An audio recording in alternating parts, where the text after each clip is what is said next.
அப்படிப்பட்டது. இந்த 26 லெட்டர் இருக்கிறதுனால கம்முன்னா வான்னு மட்டும் இல்ல, நிறைய மீனிங் இருக்குது. கம்முக்கு வந்து நிறைய மீனிங் இருக்கு. சோ அதுக்கு முன்னாடி அந்த நிறைய மீனிங்க்கு போறதுக்கு முன்னாடி ஒரு அதிமுக்கியமான ஒரு விஷயத்த நம்ம இப்ப பாக்குறோம். ஆல்ரைட், இதுக்கு மட்டும் நீங்க எனக்கு இன்டராக்டிவா பதில் சொல்லணும். Alright, here you go. Alright, ஐனா இங்கிலீஷ்ல என்ன? அதான் நான் அப்படிங்கிறதுக்கு இங்கிலீஷ்ல என்ன?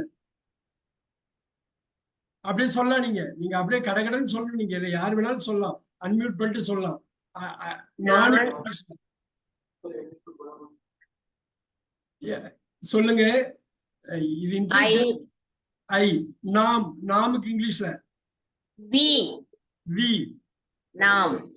எஸ். நீ அப்படின்னு ஒருமையில சொல்றப்ப அது என்ன வார்த்தை? அது என்ன இங்கிலீஷ்ல என்ன வார்த்தை இருக்கும்? யூ. யூ. எஸ். சொல்லணும். நீங்கள் பன்மையில இருக்கப்ப இந்த மரியாதை என்ன வார்த்தையா இருக்கலாம்? இதுவும் யூ தான்.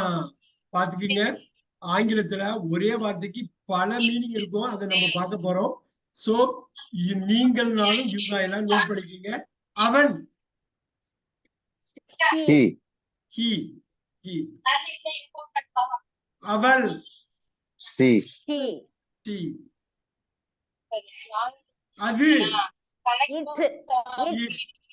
அவர்கள், இதை நோட் பண்ணிக்கீங்க. ஒரு ஆடியோ இது வருது, நான் கட் பண்றேன். எல்லா இதையும் வந்து மியூட் பண்றேன். நல்லா பாத்துக்கோங்க. நீங்க அன்மியூட் பண்ணி பேசணும். வேற எந்த டிஸ்டர்பன்ஸும் யாருக்கும் இருக்க கூடாது. இது ரொம்ப முக்கியமான ஒரு பாட்டு பாடுறோம். சப்ஜெக்ட் அப்படிம்பாங்க அந்த வார்த்தை. சப்ஜெக்ட் வந்து அவ்வளவு முக்கியம். சப்ஜெக்ட். அதுக்கு முன்னாடி அதிமுக்கியமானது ஒண்ணு சொல்றேன். verb and subject தான் இது. ஐவி, யூ, ஈஸியா நீங்க ஞாபகம் வச்சுக்கலாம். இந்த 7 வார்த்தைகள் ஒரு வார்த்தை மட்டும் ரிப்பீட் ஆகும். யூன்னு டோட்டலா 8 லைன் இருக்கும். சப்ஜெக்ட், verb, இதுதான் சப்ஜெக்ட். ஓகே, சப்ஜெக்ட் verb நம்ம நிறைய பார்க்க போறோம். இப்ப கம்முங்கிற வார்த்தை சொன்னோம் இல்லையா, அதை வச்சு பார்க்க போறோம். சப்ஜெக்ட், verb இது ரெண்டும் தெரிஞ்சா போதும். 10 நிமிஷம் ஆயிடுச்சு. இதுல மெயினா நம்ம இன்ட்ரோடியூஸ் பண்ணது சப்ஜெக்ட் இன்ட்ரோடியூஸ் பண்ணிருக்கோம். ரைட், இங்க கம்முன்னு வந்திருக்கு. சோ நம்ம என்ன சொல்லணும்? verb தான் இங்கிலீஷ் தான் verb. இந்த வினைச்சொல் verb அப்படிங்கிற விஷயத்த நீங்க தெரிய உங்களுக்கு நல்லா வரும். அதை ஸ்டார்ட் பண்ற அதே சமயத்துல சப்ஜெக்டையும் ஸ்டார்ட் பண்ணிருக்கோம். இதை நீங்க ஞாபகம் வச்சுக்கணும். இதுதான் நம்ம அழைச்சிட்டு போயிட்டே இருக்க போறோம். எப்ப பார்த்தாலும் இதுதான் கொண்டு போயிட்டே இருக்க போறோம். ஐ, நான், வி, நாம், நாங்கள்னு வச்சுக்கலாம். யூ, நீ, யூ நீங்கள், ஹி அவன், ஷி அவள், இட் அது, தே அவர்கள். இப்போ ஒண்ணு பண்ணலாம். அந்த கம்ம தூக்கி சப்ஜெக்டுக்கு பக்கத்துல போகும். வா, இப்ப சொல்லுங்க, கம்முன்னா என்ன அர்த்தம் சொன்னீங்க? வர்றேன். இப்ப பாருங்க, வர்றேன்னு மாறிடுது பாத்தீங்களா? சப்ஜெக்டுக்கு ஏத்த மாதிரி அந்த வார்த்தை மாறுது பாத்தீங்களா? அதை கொண்டு வந்துடலாமா? அருமையா கொண்டு வரலாம். அப்படியே நோட் எடுத்துங்க. உங்க நோட்ஸ் எழுதுற ஸ்பீடுக்கு தான் நான் போவேன். இப்ப வருகிறேன், இந்த கம்முக்கு மீனிங் வருகிறேன். நல்லா கவனிச்சுக்கோங்க, நல்லா கவனிங்க. வருகிறேன், இந்த கம்முக்கு வந்து வருகிறேன். I come. இப்ப சொல்லுங்க, வி, நாம் அப்படின்னா என்ன வரும்? இங்க ஒரு கம் போடுறேன்னு வச்சுங்க. இதுக்கு மீனிங் என்னவா வரும்? நாம் வருகிறோம்னு மாறுது பாருங்க. நல்லா யோசிச்சு பாருங்க. நான் வருகிறேன், நாம் வருகிறோம். ஆனா வார்த்தை வந்து கம்மாவே இருக்கு பாருங்க. நல்லா யோசிச்சு பாருங்க. இங்க வருகிறோம்னு நான் இப்ப போட போறேன். கவனிங்க. நீங்க எழுத வேணாம், ஃபர்ஸ்ட் கவனிங்க, அதுக்கப்புறம் எழுதிக்கலாம் நீங்க. Look at that. அதே கம்மா இங்க இருக்குது, ஆனா தமிழ்ல வருகிறோம்னு இருக்கு. ஏன் தெரியுங்களா? 26 லெட்டர் தான் இது. திருப்பி அந்த நிறைய வார்த்தைகளை யூஸ் பண்ண வார்த்தைகளை யூஸ் பண்ணுவாங்க. ஆனா தமிழ்ல இங்க நானுன்னு இருக்கு, வருகிறேன் இருக்கு. இங்க நாம்னு மாறுது, வருகிறேன் வருகிறோம்னு மாறுது. கவனிங்க, வருகிறோம்னு மாறுது. எல்லாரும் கவனிச்சுங்க. நீங்க வீடியோ ஆன் பண்ணும். வீடியோ ஆன் பண்ணா பாதி தூரம் ரொம்ப ஈஸியா கடந்துருவீங்க. ஏன்னா இன்ட்ராக்ட் பண்ணலாம், நிறைய இது இருக்குது, குயிக்கா போயிடுது. பாருங்க, கம்மு இங்க வர்றப்ப வருகிறேன்னு மீனிங், ரைட்? இங்க கம், அதே கம்மு வருகிறோம் மீனிங். இப்ப பாருங்க, யூக்கு கம்மு பாருங்க, நீ. இப்ப இந்த இதே கம்மு வந்து என்னவா மாறுதுன்னு சொல்லுங்க எனக்கு.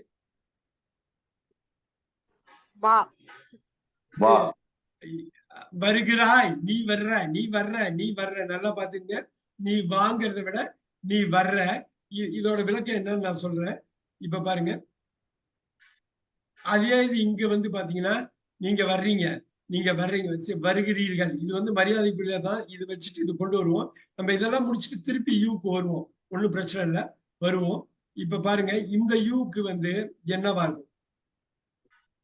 நீ வருகிறாய், நீங்கள் வருகிறீர்கள். வருகிறீர்கள். அருமை அருமை அருமை அருமை. ஏன்னா ஃபர்ஸ்ட் ஸ்டெப் இது.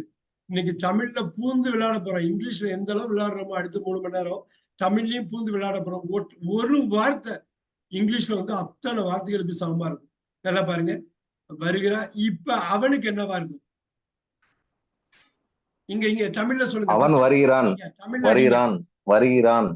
எக்ஸலண்ட். இப்பதான் முக்கியமான ஒரு ஏரியாவை டச் பண்றோம். இங்கிலீஷ்ல இது என்னவா இருக்கலாம்? கேம். He comes.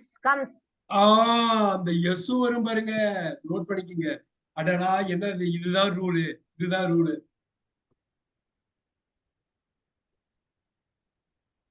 அருமையான ரூல். இந்த ரூல் கட்டாயமா ஞாபகம் வச்சுக்க வேண்டிய ஒரு ரூல்.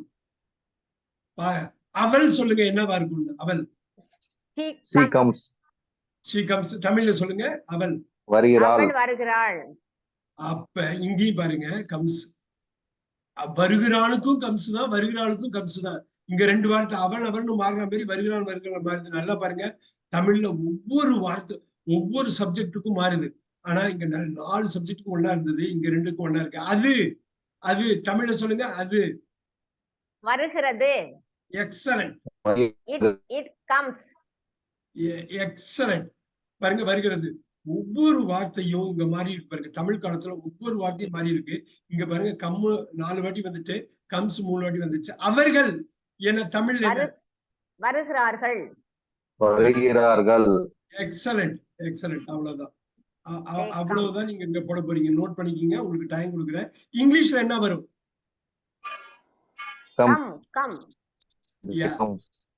இங்க கம்ஸ் வராது, கம்மு தான் வரும். நோட் பண்ணிக்கீங்க.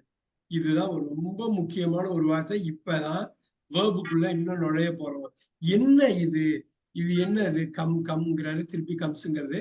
இப்ப அட்டகாசமா உள்ள போறோம். எப்படிங்கிறது நோட் பண்ணிக்கீங்க. குயிக்கா நோட் பண்ணிக்கீங்க. இந்த வேர்புங்கிறது இங்கிலீஷ்னு சொல்லலாம். இந்த வேர்ப 5ஆ பார்க்கலாம். ஒரு வார்த்தையை 5 வார்த்தையா பார்க்கலாம். நல்லா நோட் பண்ணிக்கீங்க. ஒரு வேர்ப 5ஆ பார்க்கலாம். 5 ஃபார்ம்னு போட்டுக்கு. அது என்னன்னு பார்க்க போறோம். இதே வேர்ப மாறிட்டே இருக்கும். 2ஆ ஸ்பிளிட் பண்ணலாம், 2ஆ பிரிக்கலாம். நல்லா பாத்துங்க. நான் என்ன எழுதியிருக்கேன்னு பாத்துங்க. இதை எக்ஸ்பிளைன் பண்ண போறேன். வேர்ப ஹேண்டில் பண்ணிட்டா நீங்க இங்கிலீஷ் ஹேண்டில் பண்ணிடலாம். 6 மணி நேரம் வேணுமா? எஸ், 6 மணி நேரம் போதும். இந்த 6 மணி நேரமும் வேர்ப்ல தான் ஒர்க் பண்ண போறோம். அவ்வளவு ஈஸியா உங்களுக்கு கொண்டு வர போறேன். இப்ப பாருங்க, அதே வேர்ப நல்லா பாத்துக்கங்க. அதே வேர்ப 20ஆ பங்கிடலாம், 20ஆ பகிரலாம். இப்ப பாருங்க, என்னது என்னமோ நம்பர் எல்லாம் போடுறாரு. 20ஆ டிஸ்ட்ரிபியூட் பண்ணலாம். எழுதிக்கங்க, டிஸ்ட்ரிபியூஷன். இவ்வளவுதான். இதை வந்து நம்ம திருப்பி கொண்டு வர போறோம். இந்த வேர்பை ஹேண்டில் பண்ணா இங்கிலீஷ் ஹேண்டில் பண்ணிடலாம். வேர்புக்கு 5 ஃபார்ம் இருக்கு. என்ன ஃபார்ம் பார்க்க போறோம். 2 ஸ்பிளிட் இருக்கு. என்ன இருக்கு நம்ம பார்க்க போறோம். வேர்ப் 20 டிஸ்ட்ரிபியூஷன் என்ன இருக்கு அதுதான் நம்ம பார்க்க போறோம். ரைட். இந்த வேர்புங்கிறது என்ன பாருங்க, கம். இப்ப சொல்லுங்க, யாரு வேணாலும் சொல்லலாம். கம்முக்கு என்ன மீனிங் இப்ப சொல்லுங்க. இத ஒரு 15 நிமிஷத்துக்கு முன்னாடி வேற மாதிரி கேட்டேன். அப்ப உங்களுக்கு வேற மாதிரி மீனிங் வந்தது. இப்ப சொல்லுங்க, கம்முக்கு என்ன மீனிங்? கம்முக்கு வருகிறேன்னு ஒரு மீனிங், வருகிறோம்னு ஒண்ணு இருக்கு, வருகிறார்கள், வருகிறீர்கள் இருக்கு, வருகிறார்கள். பாத்தீங்களா, 5 மீனிங் இருக்கு. ஒரே வார்த்தை இங்கிலீஷ்ல வந்துருச்சா? இப்ப இந்த ஃபர்ஸ்ட் பார்ட் எவ்வளவு முக்கியம் பாத்தீங்களா? தமிழ் வந்து வேற, இங்கிலீஷ் வேற. வேர்பை பொறுத்த வரையிலும் வேர்பு சம்பந்தப்பட்ட எல்லா விஷயங்களும் தமிழ் வேற, ஆங்கிலம் வேற. கம்ப்ளீட்டா வேற லாங்குவேஜ். அதனாலதான் தமிழர்களுக்கு திடீர்னு ஆங்கிலத்தை பேசணும்னா கஷ்டமா இருக்கு. சின்ன பிள்ளையில இருந்து வந்துட்டா வந்துடும். கொஞ்சம் வயசானதுக்கு அப்புறம் நம்ம படிச்சோம்னா கஷ்டத்துக்கு காரணம் வேர்பு சம்பந்தமா எல்லாமே வேற. அந்த வேர்பு தான் இங்கிலீஷ். அப்ப இங்கிலீஷே டோட்டலா வேற. இப்ப பாருங்க 5 ஃபார்ம் இருக்கா. இப்போ சொன்னா வருகிறேன், வருகிறோம், வருகிறாய், வருகிறீர்கள், வருகிறார். இப்ப எனக்கு சொல்லுங்க. இப்போ ஒரே ஒரு வார்த்தை போடுறேன். கேம். இதுக்கு என்ன அர்த்தமா இருக்கும்? வந்தான். அது மட்டும்தானா? பாத்துடலாமா இப்ப? அருமையா பாத்துடலாமா? இப்ப பாருங்க கேம் கம் அந்த 5 ஃபார்ம்ல 2வது ஃபார்ம் போடுறேன். அருமையா இருக்கு. இது நமக்கு தெரியும், நம்ம கத்துக்கிட்டது. இது அப்படியே போட்டுக்கலாம். அப்படியே போட்டுக்கலாம். இப்ப பாருங்க அவன் கவனிங்க. வந்தான். ஐ கேம் என்ன அர்த்தம்? நான் வந்தேன். வா, பிரமாதமா மேம் வந்து சொல்லியிருக்காங்க. நல்லா பாத்துங்க. நான் வந்தேன். நல்லா பாத்துங்க. வந்தேன் முடிஞ்சு போச்சு. வந்துட்டேன். ஐ கேம் வந்து இப்ப நாம் இப்ப நோட் பண்ணிக்கோங்க. கேம்னா இது. வீக் என்ன வரும்? நாங்கள் வந்தோம். இங்கிலீஷ்ல சொல்லுங்க. We came. Came. Look at that. நாங்கள் வந்தோம்னு பிரமாதமா சொன்னாங்க. அது கரெக்ட். இப்ப நான் ஒரு விஷயம் பண்ண போறேன். ரொம்ப சிம்பிளா போட போறேன். இங்க பாருங்க. அதிமுக்கியமான ஒரு விஷயத்த ரொம்ப கேஷுவலா போட போறேன். இங்க பாருங்க. நான் வந்தேன், நாம் வந்தோம், நீ வந்தாய், நீங்கள் வந்தீர்கள், அவன் வந்தான், அவள் வந்தாள், அது வந்தது, அவர்கள் வந்தார்கள். எனக்கு என்ன வேணும்னா ஐ கேம், வி கேம், யூக்கு என்ன வரும்? நீ வந்தாய். வந்தாய்னு சொன்ன போதும் என்ன வேணும்? கேம். கேம். கேம். வந்தீர்கள் என்ன வரும்? கேம். வா. வந்தான் என்ன வரும்? கேம். பாத்தீங்களா? பாத்தீங்களா எவ்வளவு அருமையான பாருங்க. இங்க தமிழ்ல வந்து அவன்ங்கிறது இருக்கு, அவன் வந்தான் இருக்கு. ஆனா இங்க ஹி கேம் இருக்கு. இங்க பாருங்க தெளிவா மாதிரி பாருங்க. வந்தான்ல இருந்து வந்தால் மாதிரி பாருங்க. இங்க அவள் இருக்கு. இங்கிலீஷ்ல என்ன வரும்? கேம். இட் என்ன வரும்? கேம். கேம். தே என்ன வரும்? கேம். வா. எல்லாம் வா வா வா பாருங்க. எல்லாமே கேம் தான் வந்திருக்கு. நோட் பண்ணிக்கீங்க. ஆனா இங்க ஒரு வார்த்தை இல்ல, எல்லா வார்த்தையும் மாறுது பாருங்க. வந்தேன், வந்தோம், வந்தாய், வந்தீர்கள், வந்தார். நோட் பண்ணி பாருங்களேன். நான் வந்தேன், நாம் வந்தோம். இதுவும் மாறுது, இதுவும் மாறுது, இதுவும் மாறுது, இதுவும் மாறுது. ஆனா இங்கிலீஷ்ல பாருங்க இதுல எதுவுமே மாறல பாருங்க. அப்படியே கேம் இருக்கு பாருங்க. சப்ஜெக்ட் தான் மாறுது. நோட் பண்ணிக்கீங்க. நோட் பண்ணிக்கொள்ளுங்க. உங்களுக்கு டைம் கொடுக்குறேன்.